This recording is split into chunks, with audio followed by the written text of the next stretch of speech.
Citoyennes, citoyens, bonjour et bienvenue dans Dernière Nouvelle des Étoiles. James Webb nous a épatés par sa capacité à voir loin dans l'espace et le temps.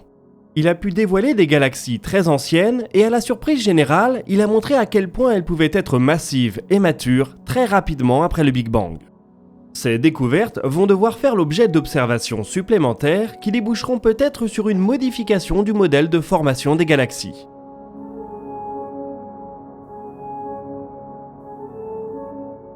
Le télescope géant de la NASA ne compte cependant pas s'arrêter en si bon chemin.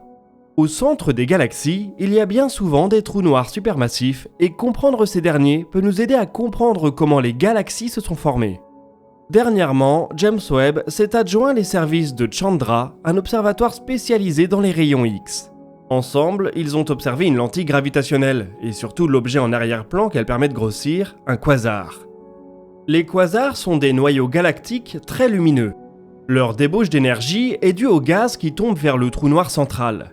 Ils chauffent et rayonnent de manière ultra énergétique.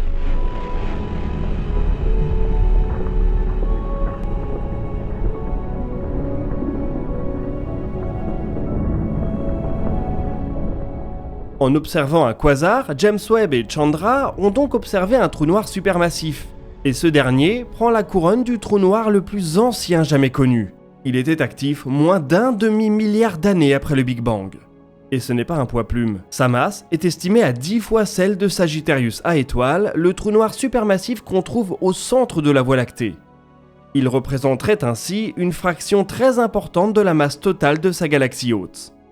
Il n'y a donc pas que les galaxies qui apparaissent trop massives et matures dans l'univers primordial. Il en va de même avec les trous noirs supermassifs. Comment l'univers a-t-il pu former un tel monstre en si peu de temps ? Le processus de formation des trous noirs supermassifs n'est pas encore élucidé. Il pourrait à l'origine s'agir de trous noirs stellaires, issus par exemple des étoiles de population 3. Ils auraient ensuite grossi par fusion et accrétion jusqu'à atteindre des masses se comptant en millions ou milliards de masses solaires. Il paraît cependant difficile de faire rentrer une croissance si rapide en seulement 470 millions d'années, dans le cas qui nous intéresse. L'autre scénario envisageable serait de considérer que les trous noirs supermassifs ne sont pas nés d'un trou noir stellaire. Ils seraient le résultat de l'effondrement direct d'un immense nuage de gaz. Peu après le Big Bang, l'univers était beaucoup plus dense et chaud qu'aujourd'hui. On peut donc aisément imaginer d'immenses concentrations de matière s'effondrant directement sous leur propre masse.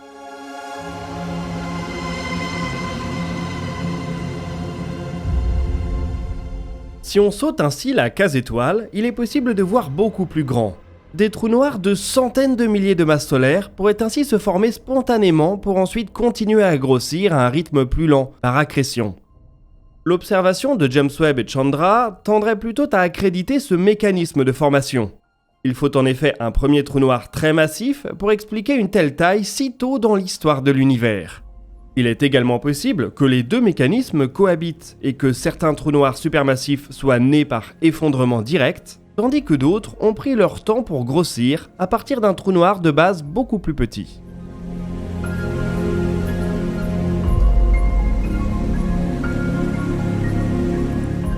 James Webb et Chandra vont en tout cas continuer à chercher des quasars encore plus anciens via des lentilles gravitationnelles. Il y a déjà un candidat détecté par James Webb. Il serait 29 millions d'années plus vieux que celui dont on vient de discuter. Chandra doit encore cependant confirmer sa nature.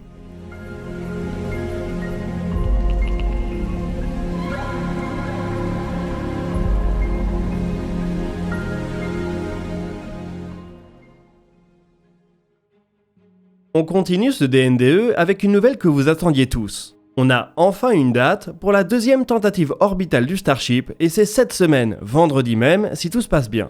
Bon, personnellement, je m'attends à des glissements et ajustements à répétition, donc vaut mieux suivre l'actualité de près si vous souhaitez ne pas louper le décollage. Vous pouvez par exemple me suivre sur X, anciennement Twitter, @HugoLisoire, pour connaître les derniers développements. Ce qui pourrait retarder les choses, c'est que SpaceX attend toujours le résultat d'une évaluation d'impact environnemental. Le nouveau déluge d'eau placé sous la table orbitale est en train d'être inspecté par le US Fish and Wildlife Service, une agence dédiée à la préservation de certaines espèces et de leur habitat.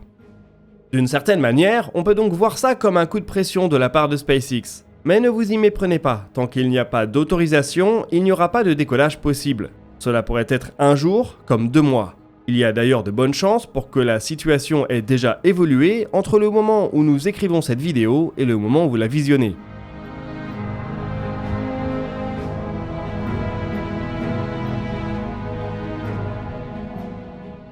Bref, on couvrira bien évidemment cette nouvelle tentative de lancement du Starship en live. Ce sera l'occasion de revenir sur tout ce qui a changé depuis le 20 avril et d'assister à un beau spectacle, que ce soit un vol parfait ou une énorme explosion. Si le Starship risque de monopoliser l'actualité lanceur de ces prochaines semaines, il est tout aussi important de garder un œil sur l'Europe où des décisions importantes ont été prises la semaine dernière.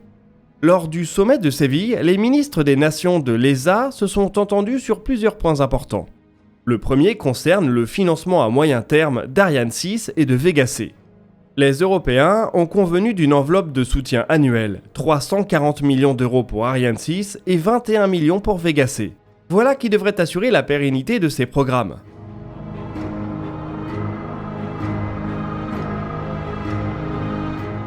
En revanche, l'organisation des lancements pourrait changer. Vega C pourrait ainsi ne plus être exploité par Arianespace, mais passer chez Avio, son constructeur. Cela éclaterait ainsi le plus gros acteur du continent et ouvrirait la porte à la compétition. C'est de toute manière la direction que l'ESA semble vouloir prendre. L'Agence spatiale européenne a aussi invité le secteur privé à développer de nouvelles fusées sans préciser de cahier des charges. Il existe déjà de nombreux projets en Allemagne, en Espagne et en France, et ils viennent donc de bénéficier d'un encouragement.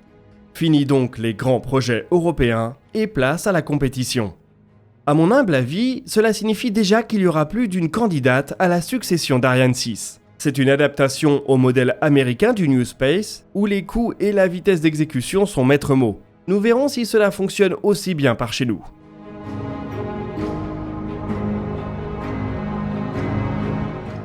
Toujours à Séville, l'ESA a officiellement lancé une autre compétition, cette fois pour un vaisseau cargo destiné à servir des stations en orbite basse et capable de revenir sur Terre.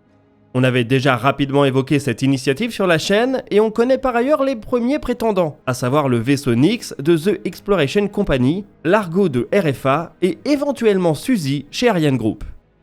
Pour le moment, l'initiative est dotée d'un premier budget de 75 millions d'euros. Une enveloppe plus grosse devrait être débloquée en 2025 et l'ESA espère un premier vol autour de 2028. Joseph Asbacher, le patron de l'agence, ne serait pas contre une version habitée par la suite. De quoi faire rentrer l'Europe dans une nouvelle catégorie. Toujours dans la même optique, l'ESA vient également de signer un accord avec Airbus et Voyager pour étudier le potentiel de la station privée Starlab. L'idée serait donc d'en faire la destination privilégiée des astronautes européens après le démantèlement de l'ISS qui devrait avoir lieu en 2030. Starlab pourrait exploiter l'immense module Loop qui a été présenté il y a quelques mois. On est clairement dans une phase de design préliminaire, mais les idées sont là. Doucement, on voit se dessiner l'esquisse d'une architecture européenne complète pour le vol habité, avec de potentiels vaisseaux et stations souveraines.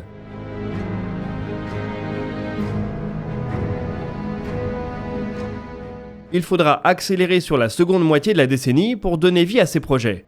Comme toujours dans le spatial, ce sont les finances qui dicteront la marche. Les Européens devront s'entendre pour savoir qui fait quoi et qui finance quoi, mais c'est une bonne entente indispensable pour ne pas se laisser distancer par les Américains, Chinois et Indiens. Les Chinois, puisqu'on parle d'eux, continuent à faire avancer leur ambition à une vitesse démesurée. Alors que les Américains se demandent comment ils vont financer leur part d'une mission de retour d'échantillons martiens, Pékin avance des dates. La mission chinoise équivalente devrait décoller en 2028. Ce sera Tianwen-3. Si cette date est respectée, cela signifie que la Chine aurait des échantillons martiens 2 ans avant l'Occident.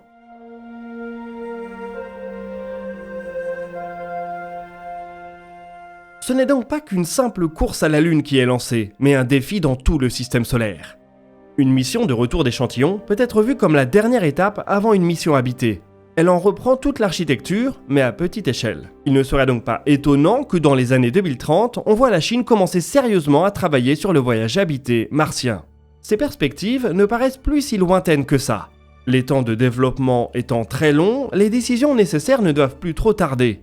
Le retour sur la Lune puis le saut jusqu'à Mars pourrait donc être une aventure qu'on suivra d'ici 10 à 20 ans.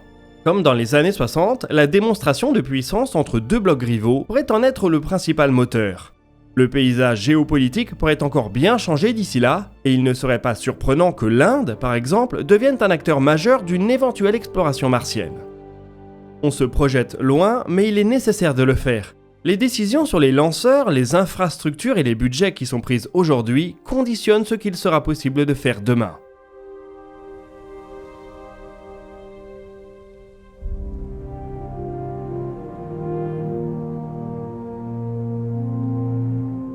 Sur ces mots, on boucle l'épisode de la semaine. L'émission continue en live ce jeudi à partir de 10h avec Max. Le lien pour y assister est en description.